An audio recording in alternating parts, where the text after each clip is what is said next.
Hey guys, good evening. Great to be home in Bangalore. Okay, just like Jerome mentioned, I'm here to walk you guys through camera, so let's start from the front-facing one. Where is it, you might ask? And don't worry, we have not forgotten.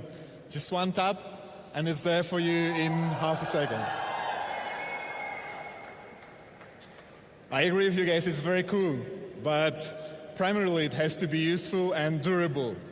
And I know whenever there are motorized parts, our community is worried about how long will it last. So we have put a lot of effort into development of this camera.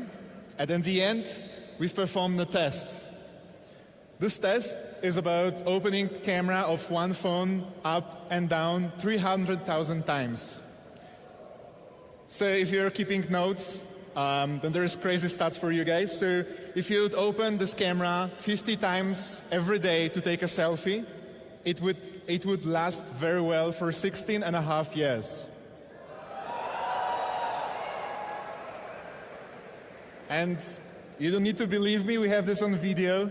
Unfortunately, YouTube has 12 hours long limit. So you can head up to our YouTube channel and see it for 12 hours opening and closing, opening and closing.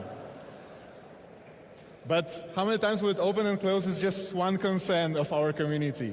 I heard that you guys would be also concerned about how durable will it be. Will it not be too brittle or too fragile? So we have performed other tests.